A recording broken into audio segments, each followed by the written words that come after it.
Hey everyone, and welcome to the Pagan Perspective Mondays. I'm Patrick, and I'm going to be your sub for the day.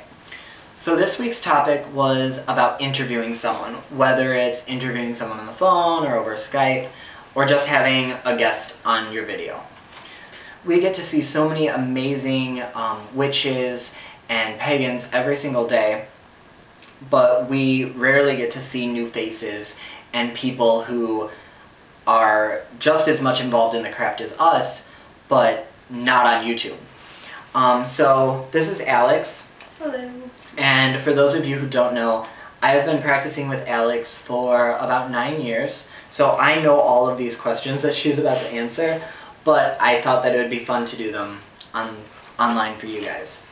So all of these questions are going to be about finding your path, and so let's get started. So the first question is, how old were you when you started on your path? I'd say about 13 or 14 is when I really became knowledged. I had some abilities when I was younger, and I didn't really understand them back then, but it kind of gave me an interest in like the paranormal and such. And I'd say I really found my path when I started practicing with our group. Okay.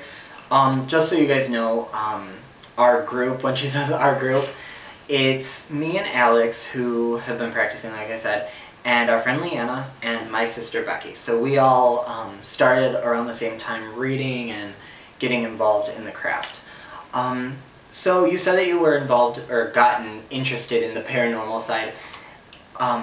Does that mean that you, before I met you, did you ever read any books or look anything up online about like witchcraft and? Not really, because I come from a very, very small town in Iowa, and it was just not really, like, available to me.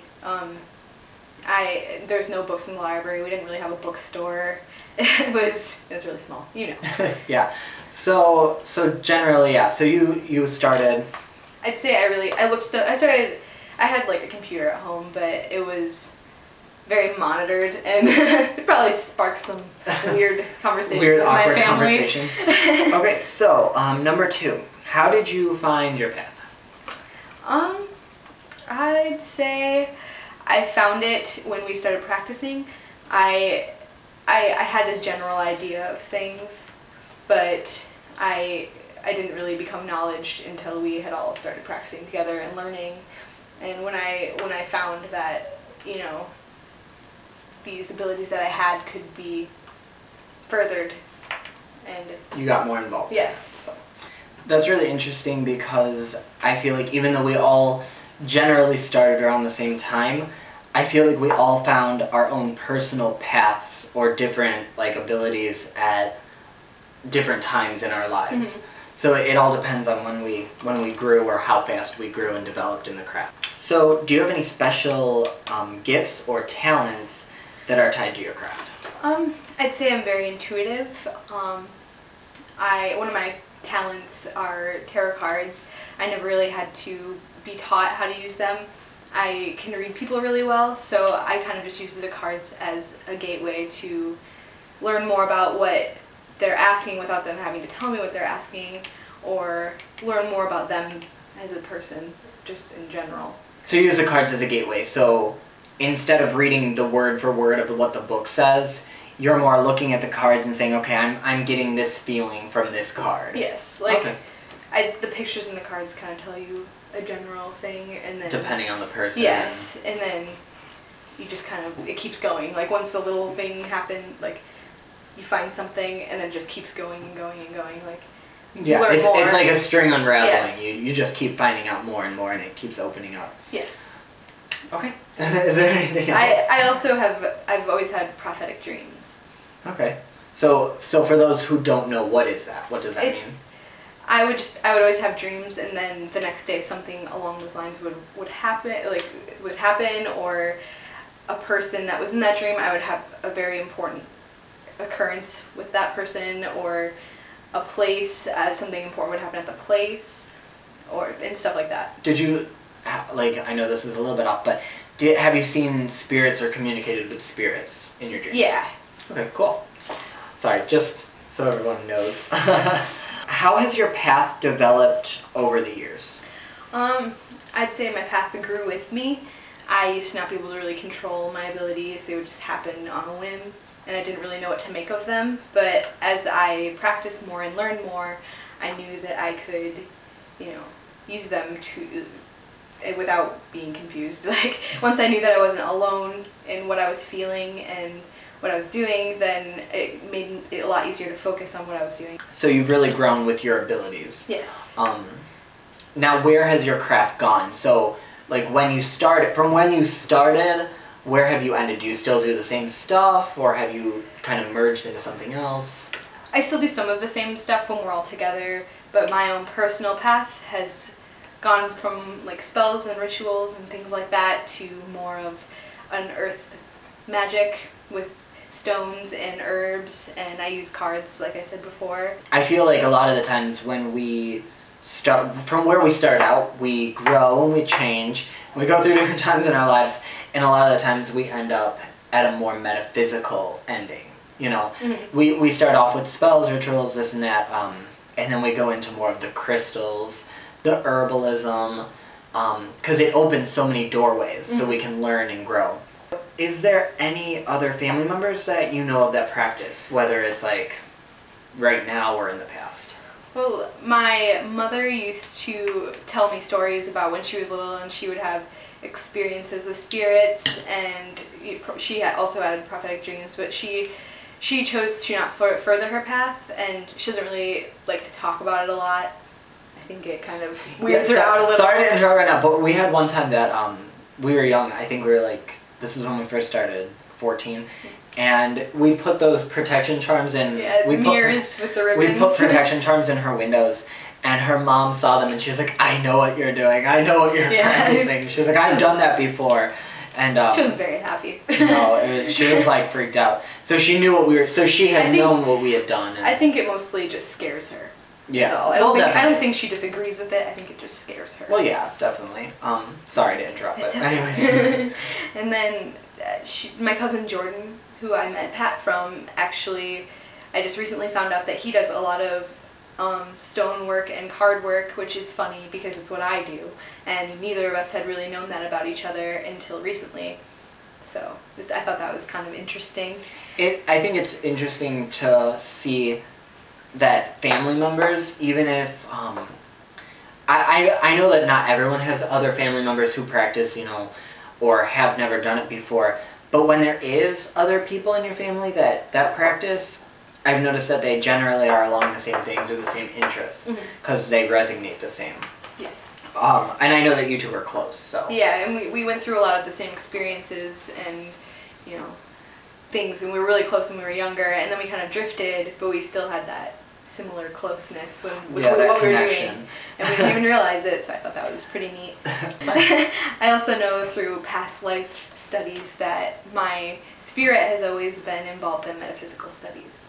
See, that's really interesting too, because a lot of the times people who are drawn to this path, this isn't the first time that they've been drawn, or that people in their past, way back, have been a part of it. So it's interesting to kind of find that stuff out. So how has your path influenced your work and your personal life? Well, I work in a bookstore, and it's not necessarily full of people who believe the same beliefs as me, but they're very accepting, and no matter what, they always have your back and are accepting and loving, and they're actually just really wonderful people, so that's nice. And I feel like in my personal life, I surround myself with a lot of people who are open-minded or like-minded, which is really what anybody does. They surround themselves with people that have common interests with them. And I feel like it's just a big part of my life, so it's always there. I feel like the craft has led me to a lot of important people in my life, like you guys. Like, it's just, I'm from a state away, and I still manage to, find really important people. She follows me everywhere I go. I'm not lying. I move hours away, and she follows me. I can't get away from her. And I feel like it leads me to important places and important events, and I just feel like it's what leads my life. Mm-hmm. And I mean, I'm guessing that you wouldn't take up a job somewhere that wasn't accepting, or you wouldn't really be friends with someone who was like, okay, you're wrong. What you're doing is wrong. Which I think that's with anybody, with any path or religion that they have. It's, nobody likes to be surrounded with people who say that, that what you believe is horrible. Like, just because I have friends that are, Catholic and, other religions, and it's fine. Like, I'm perfectly fine with that. As long as they understand you. As long as they're not going to say bad things about me and what I believe, I'm not going to do the same to them. Because I think we've had both of us have had people in our lives that have either said nasty things about us because they know what we do or practice. I really like this, it becoming so popular on YouTube, is because I know growing up with all of us, it was something that was very hidden and secret, and I would like it to be something that could be very open without being judged so harshly. Yeah.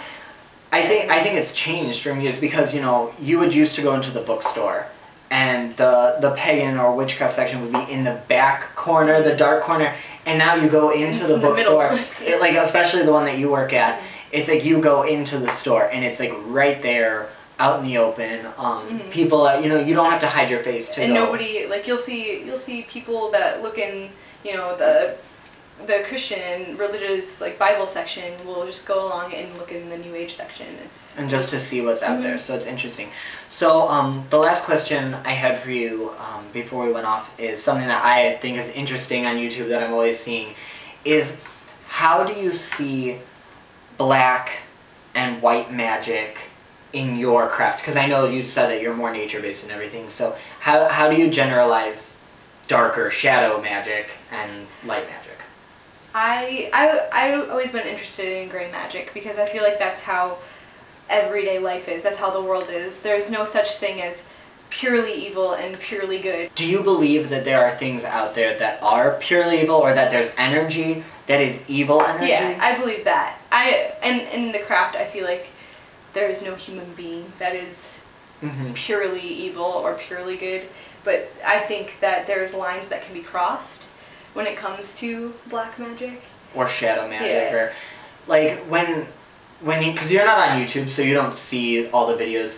So a lot of people do what's called shadow work, where they, and I know you've done this personally, where you've gone through a lot of dark times in your life, and you use those dark times to kind of influence where you are now, but you don't use that dark energy to cast spells with. I feel like overcoming the darkness in my life has made it into light energy and good energy. Made it more popular. Yes, I feel like there's nothing healthy about dwelling on dark things and harnessing dark energies, because nothing good is going to come of it. Even if you use it to try to get something that's good, it's going to turn out bad, because I feel like the people who draw off all of the death, and shadow work, because I've had a lot of dark things in my life. You've had a lot of dark things in your life, and we could literally dwell. I think I like to joke around, but I think all of the bad stuff that's happened to us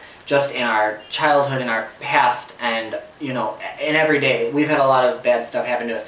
If we put that and focused it, I'm sure that, we could do a lot of crazy stuff. But if you dwell on it every single day, you're not going to be happy as a person. No, you're going to be dwelling on death, and it's a good thing to understand death and to understand that side. I feel like how I feel personally is no amount of power or anything that you could gain from that energy is going to matter if you're unhappy, truly unhappy, because focusing on all those bad things are going to come around and put a negative impact on your own life. So you're just always going to be unhappy, and there's nothing, it's not fun. Yeah. Okay guys, so I hope you enjoyed this interview video.